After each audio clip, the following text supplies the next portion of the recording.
What's up, coaches? Hope you guys are doing well. Here's our video for Tuesday. So the approach to the warm-up should essentially be the same. You guys are welcome to plug in some different movements. We want something that is about 5 to 7 minutes, and we're building from slow and steady to fast and dynamic over the course of 3 to 4 rounds. After you do the general warm-up, the specific warm-up should address first shoulder prep. So for the shoulder prep, if you have something you'd prefer, feel free to plug that in. My choice today is going to be 20 seconds on, 10 seconds off of halos plus short presses. Here's what that would look like. So I'm going to use the same med ball that we used in the warm-up. I'm going to go 20 seconds of halos in one direction with that med ball, 10-second break. Now 10 seconds of short presses where the ball's on top of the head. And all I'm going to do is press up. Okay? Just like we've done with plates in the past. So once we're done with the short presses for 20 seconds, now we're doing halos the opposite direction, and then 10-second break, and then a final set of 20-second short presses. To reinforce the proper technique of the floor press, during the short presses, we're trying to avoid being here. We want to have the shoulders down and back as we press. All right? So just a little bit of programming in there, or patterning in for the movement of the floor press. Then you want to review the floor press. So a technical review, it doesn't have to be long. What I would do is probably get an empty bar of PVC in their hands. If you have a big group, maybe grab them in partners. They want to practice a few warm-up sets with a very, very light weight, similar to what you did with the deadlift protocol yesterday. All right?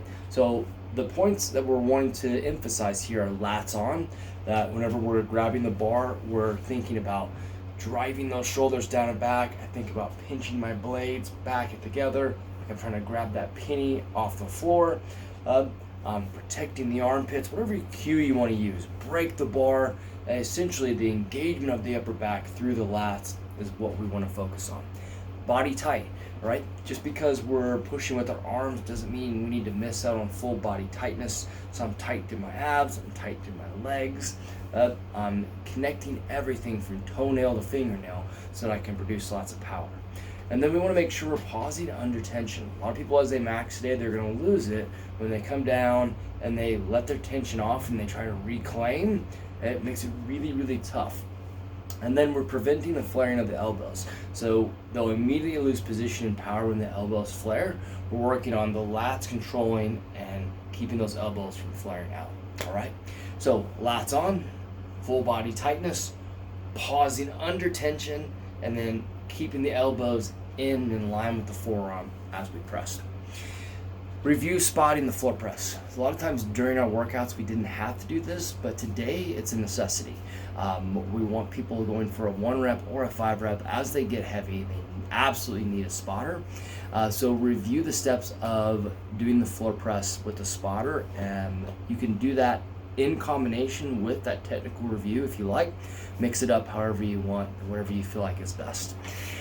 All right, so once we've kind of gone through the floor press technical review, spotting, and so on, now we're on to building to our max for the day. We are putting a time component to this one because we have a specific goal at the end of today's class, which is another test. So in 25 minutes, we're going to build to a heavy but perfect.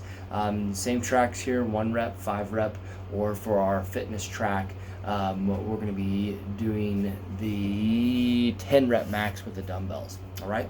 Same basic protocol here. We want low volume, high rest. For upper body movements, it's even more important that we are fresh for our sets. All right. We are looking at likely doing for the performance or the fitness, just 2 heavy attempts, and then for the competitor track, likely building up over the course of 5 to 7 singles. Long breaks between sets. All right. The workout for the day, this is a retest, our bike power test, a 3-minute AMRAP of bike for calories. In a big class, logistics should be fine here. You should be able to run heats pretty easily with just the 3-minute time frame and then the simple piece of equipment. What we want to make sure and do is run the primer. All right. The floor press doesn't require a lot of high heart rate. There's no legs involved. So if you get somebody on there and you just throw them on without doing the 20-second primer, their body's going to be shocked instantly. So the 20-second primer is an absolute necessity today. And then a full 2-minute rest. So they want to go 2 minutes at what they feel like is game pace. We want to get a feel for the way their body is reacting to that 20 seconds and then accommodate moving forward. All right. All right, if you guys have questions or feedback, we're wrapping up the horsepower cycle one more day tomorrow. I'll be sending out surveys to kind of get a feel for how everyone felt about the cycle. You guys be looking forward to that. Hope you have a great day. See ya.